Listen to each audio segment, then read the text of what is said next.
What is going on, guys? Welcome back to another video. So today is the second part of the budget setups for different kinds of fishing.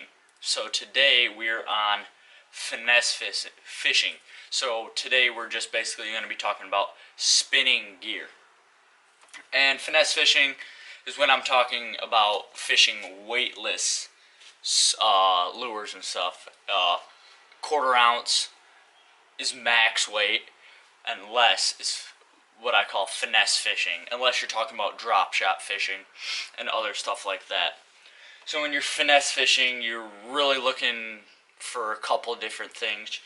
I'm going to start off with the line. The line, you're obviously going to have a lighter line. You're going to have, most of the time, a fluorocarbon leader, 6-pound, 8-pound fluorocarbon leader, either that all the way through, or a braid backing, which is like 15-pound braid backing, 20-pound, something around there when you're fishing. So finesse fishing is all about subtle presentations, catching finicky fish. So that's what that fluorocarbon is going to let you have.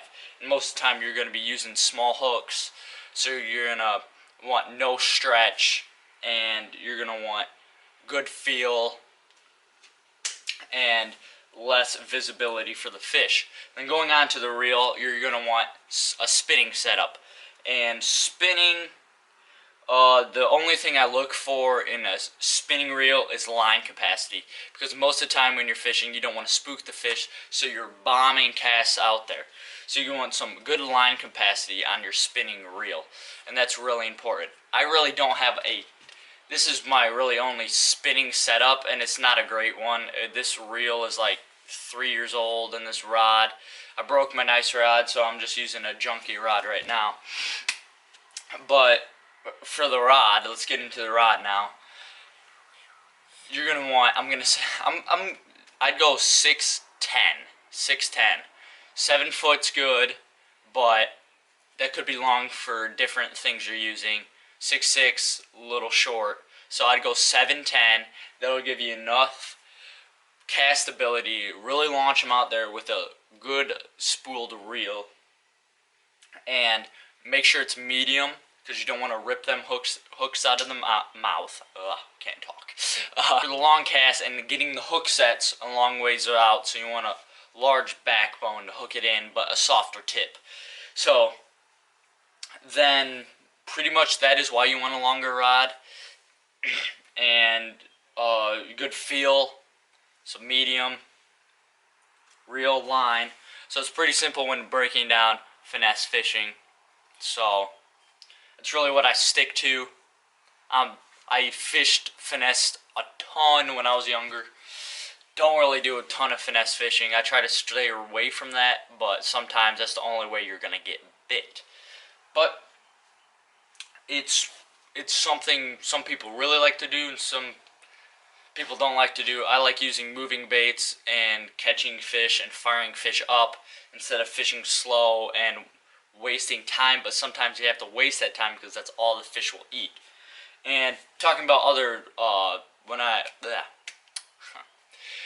I'm talking about when I say different lures, so that's okay, that's what I'm going to go over. Different lures.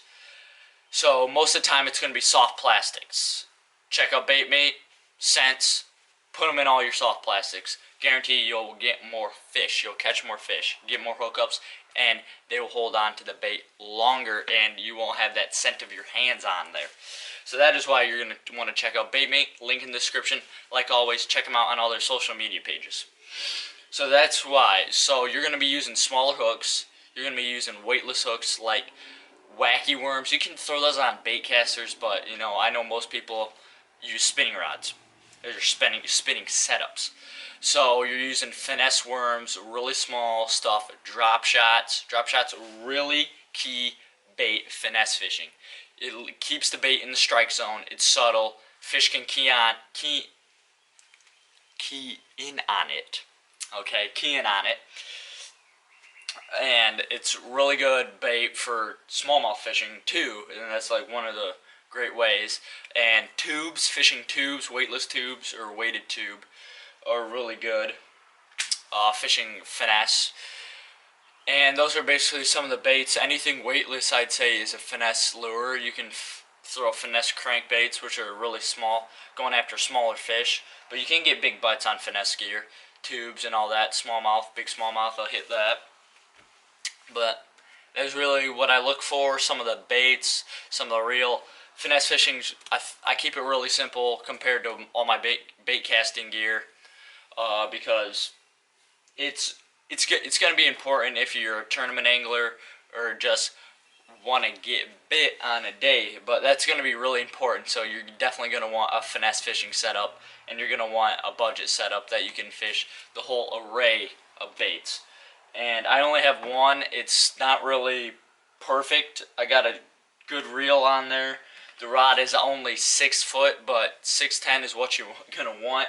So you really got to hook set into those fish, and it is a struggle to get some baits out there since it is weightless most of the time. Drop shot, it's not really good with the drop shot, so I really don't use a drop shot a lot. But when I have to, I do. But I'm hoping to upgrade this rod, but I don't plan on doing it anytime soon. So thank you so much for watching. Make sure you check out my new Twitter. Check out my Instagram. That's pretty popular. Go give that a follow. And then subscribe to this channel. New content every week with bonus footage. Like hopefully last week you got some bonus clip. This week we should have 2 more videos coming out depending on what's happening. But that's pretty solid. And so make sure you hit that like button, thumbs up. Comment video ideas, because I want to know what you guys want to watch and what you guys want to see, so I can, keep you guys interested and entertained. So that is it. Tight lines. I'll catch you in the next video. Make sure you get hooked. Check out Bacon Meat. Link in the description.